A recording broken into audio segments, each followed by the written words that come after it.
Have you ever felt hunted for no reason? Like something unseen has been watching you, waiting for the perfect moment to strike. No matter how much you pray, no matter how pure your heart is, it feels as if invisible hands are trying to pull you back, to steal your peace, to silence your spirit. That is not coincidence. That is not bad luck. That is a spiritual war.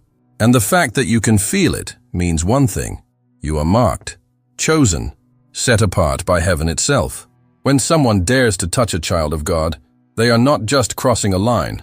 They are stepping into a battlefield they cannot survive. Psalm 105:15 thunders like a warning through eternity.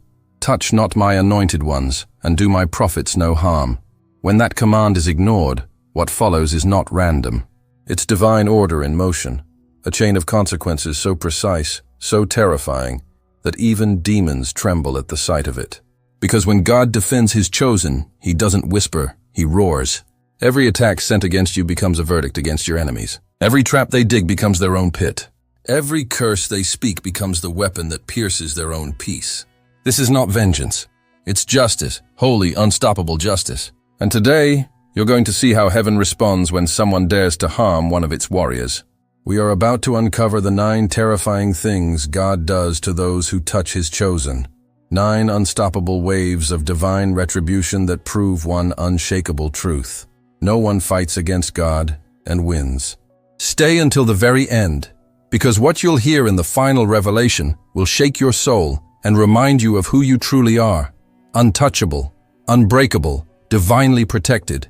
If you can already feel the presence of God stirring in your spirit as you hear these words, then pause right now. Give this video a like so this message can reach another chosen one who needs it.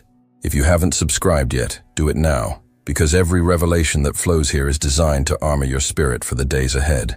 And finally, type 99 in the comments, not just as a number, but as a symbol. 9 represents divine completion, and when you write it twice, you're declaring, God will finish what he started in me twice over. The first strike is invisible, but it's devastating.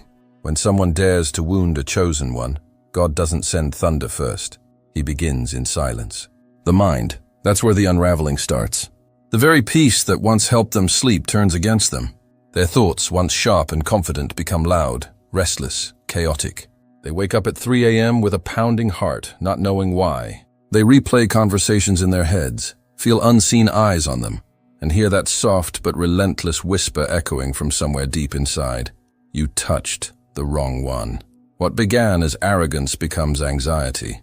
Their smiles are now masks, their laughter forced, because even in moments of joy, the conscience starts to tremble. God doesn't need to shout to bring justice. He lets the weight of guilt do the speaking. And this guilt doesn't fade. It multiplies. Their own mind becomes their enemy, replaying their cruelty like a broken record that won't stop spinning. They look in the mirror and see fear behind their eyes. Every sound feels like a warning, every silence like a sentence. The Spirit of the Lord begins to stir the waters of their heart, just like he did to Pharaoh, restless, tormented, incapable of peace. And while you, the chosen one, rest under divine protection, they are hunted by what they tried to release against you. Because God will not allow his anointed to carry the torment that belongs to the guilty. And this is just the beginning, because when the mind breaks, reality soon follows. Something darker is coming for them, and it's closer than they think. When the mind collapses, the outside world begins to mirror the chaos within. Suddenly, the path that once looked smooth begins to fracture. Everything they touch starts to fall apart. Plans crumble, money disappears, allies vanish, doors that were wide open slam shut with no explanation. They call it bad luck, but there's nothing random about divine disruption. God himself begins to rewrite their script, turning every move they make into a dead end. He allows confusion to settle into their plans like fog over a battlefield. One moment they're confident, the next they're lost in a maze of their own creation. Deals that seemed guaranteed fall through at the last second. A message they were meant to send never reaches its destination. Every attempt to rise ends in frustration, as if unseen hands are rearranging their steps, because they are. Heaven is at work, rerouting every outcome that was designed to harm you. And the irony? They don't even see it coming. They curse the timing, the delays, the people around them, never realizing that what's truly against them is divine order itself. When someone sets out to destroy a chosen one, the universe becomes their obstacle. Reality starts to bend in defense of the anointed. Time itself begins to turn against them. Their hours feel shorter. Their energy drains faster. Their strength fades. What they once built with pride now betrays them piece by piece. God will even use small things, a broken phone, a lost document, a missed flight, to derail what was meant to harm you. Because when heaven intervenes, no plan of darkness can stand. Every step they take only leads them further into divine resistance. And just when they think it can't get worse, the ground beneath their confidence starts to crack. The collapse hasn't fully begun yet, but it's already whispering its arrival. And then, the unraveling becomes visible. The collapse begins. What once stood tall and unshakable starts to crumble from within, quietly at first, then all at once. The positions they bragged about, the wealth they worshipped, the influence they built through manipulation, all begin to decay under the weight of divine justice. It doesn't happen through explosions or drama. It's slower, crueler, poetic. Every brick they stacked through deceit becomes a reminder of how fragile human glory really is when it stands against God. Like Haman building his own gallows, they designed their downfall with their own hands. The very stage they built to humiliate you becomes the altar of their exposure. God lets them rise just high enough for the fall to echo. People start noticing. Something's off, they whisper. The confident voice that once commanded rooms now trembles when speaking. The spotlight turns cold. Their name, once praised, now carries the taste of unease. Every lie they told begins to return, like echoes chasing them down empty hallways. Finances that seemed untouchable dry up overnight. Opportunities they thought were theirs vanish. Connections they leaned on start to crumble. It's not coincidence, it's consequence. Because when you build on stolen peace, the foundation rots beneath you. God doesn't need to destroy their empire. He simply removes his favor, and everything collapses under its own weight. What once made them feel powerful now mocks them in silence. The same pride that made them touch a chosen one becomes the rope that ties their downfall. And as their world begins to disintegrate, they finally realize the truth too late. The one they tried to bury was the very reason their ground was blessed. But the collapse has only started. What's coming next will take even the loyal ones around them. The walls are falling, and soon the room will be empty. Then comes the silence, the kind that doesn't just fill a room, it swallows it. Those who once surrounded them, the friends who once cheered, the allies who once applauded, begin to vanish one by one. No betrayal, no argument, no visible reason. Just distance. Messages go unanswered. Invitations stop coming. Calls go cold. It's as if an invisible hand begins to separate them from everyone they leaned on. And that's exactly what it is. Divine isolation. When someone lifts their hand against a chosen one, God lifts his hand of favor from them. Suddenly their charm doesn't work anymore. Their influence fades. Even those who can't explain the spiritual world feel something in their spirit whisper, "Stay away." It's not coincidence. It's divine protection in reverse. The same God who surrounds his chosen with angels now surrounds their enemies with emptiness. Like King Saul, who once commanded armies and crowds, they find themselves standing alone, haunted by echoes of laughter that used to follow them. Their pride, once fed by attention, now starves in silence. The tables turn completely. Those who once mocked your solitude are now crushed by theirs. Isolation is not the punishment. It's the mirror. It reveals who they truly are without applause, without followers, without power. They look around and realize there's no one left to agree with their lies, no one to fuel their arrogance. Even their own reflection feels foreign. That's when fear starts whispering. Because they begin to sense what they've denied all along. This isn't random abandonment. This is heaven rearranging the battlefield. God is not destroying them yet. He's just removing their audience. And when heaven closes every ear around you, it's because the next sound will be judgment, the silence before the storm. And now the unseen becomes visible. The war they started in the spirit begins to echo through their body. What was once just guilt and anxiety starts to take form in flesh and bone. They wake up exhausted, their energy drained before the day even begins. No medicine works. No doctor can explain it. The tests come back normal, but their body knows the truth. It's carrying a spiritual sickness. The weight of rebellion is heavy, and the human frame was never designed to carry what only repentance can lift. The same hand that upholds the righteous now presses upon them, slow and steady, like gravity from heaven itself. Psalm 32:4 says, "Your hand was heavy upon me. My strength was sapped as in the heat of summer." That's exactly what happens. Their strength dries up. Their skin loses its glow. Their eyes lose their fire. Their smile fades into a hollow performance. It's not just fatigue. It's divine exhaustion. Because when you fight against the chosen, you are fighting against the current of God's will, and no mortal can swim against that tide for long. The sickness is invisible to the world, but heaven recognizes it as the mark of judgment, a spiritual fever that burns from the inside out. They may hide it behind makeup, success, or forced optimism, but their body betrays them. Headaches, insomnia, sudden pain, racing heart. Symptoms with no explanation, because what they're battling is not of this world. The body becomes the canvas of divine justice, painting consequences in trembling hands and sleepless nights. And as the weakness grows, they begin to sense something far more terrifying than illness. The slow realization that the very presence they mocked is the presence now pressing against them. They start to whisper to themselves, "What's happening to me?" But heaven has already answered. What's happening is justice, and the heaviest hand hasn't even fallen yet.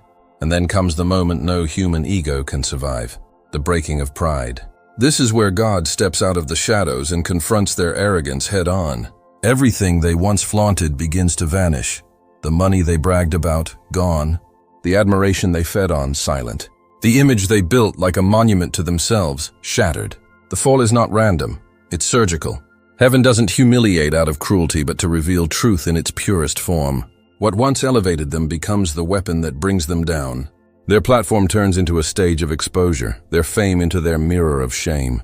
Just like Nebuchadnezzar crawling in the fields, stripped of his crown, they too are reduced to dust until they can finally see who really reigns above all. God doesn't destroy their identity. He dismantles their illusion. He lets the crowd that once cheered now watch in silence as the mighty become fragile, as the arrogant become desperate. There's something haunting about divine justice. It doesn't shout. It simply reveals. And revelation is the enemy of pride. When masks fall, so does the power to deceive. They once mocked your humility, called your faith weakness. Now they envy the peace that humility brings. While they crumble under the weight of exposure, you rise quietly, wrapped in grace. Their tears are no longer of anger, but of recognition. They see now that the power they tried to claim was never theirs to begin with. God allows them to taste their own words, to feel the sharp edge of their own mockery. Pride, that ancient serpent, is slain before the eyes of all. And in that silence after the fall, something sacred happens. Heaven pauses, watching to see if they will finally bow. But if they don't, then the next wave isn't humbling. It's reckoning, and now the law of heaven takes effect. The harvest begins. Every word they spoke in secret, every curse whispered in envy, every trap built in darkness begins its return journey. What they released into the world starts circling back with divine precision. The energy of hate doesn't disappear, it multiplies. Every rumor, every lie, every manipulation aimed to destroy you becomes the very storm that floods their own house. The arrows they shot at your peace bend mid-air and come back with supernatural accuracy. Nothing is lost in the realm of justice. Heaven keeps record. They called it strategy. God calls it sowing. And now they are forced to eat the fruit of their own chaos. Betrayal comes knocking, not from you, but from those they once trusted. The same confusion they tried to plant in your path now chokes theirs. The lies they used to elevate themselves become the very chains that pull them down. They feel what they once celebrated, the sting of rejection, the ache of being misunderstood, the silence of unanswered prayers. The curse doesn't just return. It returns educated, stronger, aware of its target. And as it lands, it exposes the truth. God never forgot. This isn't coincidence. It's consequence written in spiritual law. Whatever a man sows, he shall also reap. They didn't just fight you. They fought heaven's order, and heaven never loses. The boomerang effect is brutal.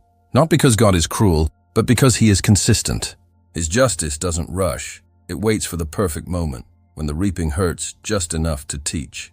And when they finally look around, realizing every seed of chaos they planted now blooms at their doorstep, they understand too late. They were never your problem. They were their own. But the harvest isn't the end. There's still one more seal to be broken. And when it happens, even the light they took for granted will fade. And then, the light goes out. No thunder, no fire, just a chilling stillness that feels heavier than any storm. This is the moment the spiritual cord snaps. The moment when God's presence quietly withdraws. At first, they don't even notice. They keep talking, keep planning, keep pretending everything is fine. But slowly something shifts. The peace that used to follow them is gone. The favor that once made doors open now makes them slam shut. They pray, but heaven is silent. They speak, but the words fall back like echoes in an empty room. The same divine warmth that used to surround them now feels like cold air pressing against their soul. This is not punishment. It's absence. Ichabod. The glory has departed. Every blessing they ever had, the success, the applause, the opportunities, was mercy, not mastery. And now that mercy has been lifted, joy turns to confusion. Confidence turns to panic. They reach for the presence they mocked and find nothing but the memory of it. Just like Saul crying out for a word from heaven that never came, they begin to realize the most terrifying truth of all. The silence of God is not emptiness, it's judgment. To lose his voice is to lose direction. To lose his favor is to lose identity. Even their reflection feels unfamiliar because the light that once illuminated it has been extinguished. What used to bring them comfort now brings dread. They sense that something holy has stepped away, and in its place comes a void that no achievement can fill. This is where the spiritual disconnection becomes unbearable, not because of pain, but because of emptiness. The world keeps spinning, but they no longer feel a part of it. The divine current that once carried them has left, and now every step feels forced, heavy, meaningless. And yet, even in this darkness, there's a whisper of what's still to come. Because when heaven withdraws, it's not the end. It's the warning before the final verdict. And then, the court of heaven opens. Everything pauses, time, breath, destiny, as the final verdict is read. This is the moment where justice stops being unseen and becomes undeniable. The war they thought was against you is revealed for what it truly was, an open rebellion against the throne of the Almighty. Every insult, every plot, every secret word of hate was never aimed just at you. It was fired at God himself. And when God stands to defend his own, the outcome is already written. The judge of all creation declares, "This far, and no further." From that moment, the war is over. Their words lose weight. Their curses lose aim. Their plans fold in on themselves like paper in fire. God doesn't need to fight loudly. His silence becomes the sentence, his presence the execution. Suddenly, everything they tried to weaponize against you transforms into the very ladder that lifts you higher. Their betrayal becomes your promotion. Their rejection becomes your redirection. The same storm that tried to drown you now carries you toward purpose. And heaven watches as the tables turn with surgical precision. Divine justice doesn't arrive early or late. It arrives perfect. The chosen are vindicated, not with applause, but with peace. You begin to realize that all along, you were never the victim. You were the evidence that God still defends the pure in heart, that his covenant still stands unbroken. Your endurance became your testimony, your silence became your weapon, and your survival became their sentence. When God rises to defend his own, every demonic contract dissolves, every false alliance breaks, and every shadow is forced into light. The verdict is eternal. Touch not my anointed. What they meant for harm has become the foundation of your ascension. But don't look back, because as you rise, their chapter closes. The gavel has fallen. The verdict is sealed, and heaven whispers one last truth. No one can fight God and win.